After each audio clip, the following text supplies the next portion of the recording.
పన్నీర్ని ఇలా కట్ చేసుకున్నాము మేమైతే.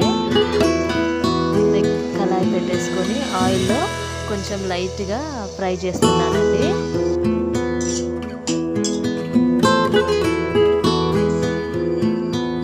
ఫ్రై చేసింది ఇలా ప్లేట్లో వేసుకున్నాను. ప్లేట్లో పన్నీర్లో కొంచెం సాల్ట్, కారం, పసుపు లైట్గా వేసుకొని మిక్స్ చేసేసాను. కొంచెం దీంట్లో ధనియాల పొడి యాడ్ చేశాను.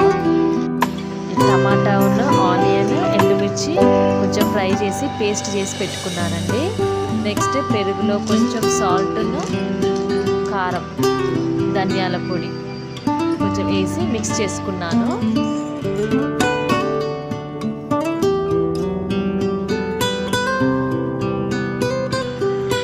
ఇది టమాటా పేస్ట్, పన్నీరు, ఆనియన్స్, పచ్చిమిర్చి, ఇది పెరుగండి.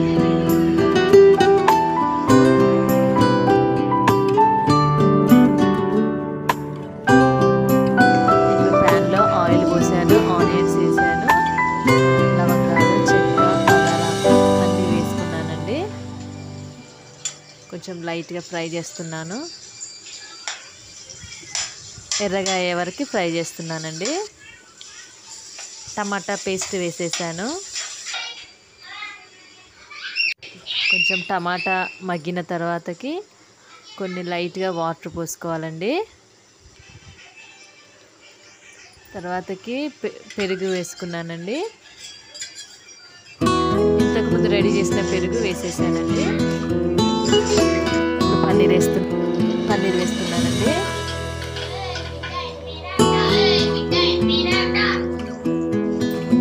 ఒక 5 minutes మగ్గనిద్దామండి. పన్నీర్ కర్రీ అయిపోయిందండి. ఇంకా ప్లేట్లో చపాతీతోని సర్వ్ చేసుకోవడమే.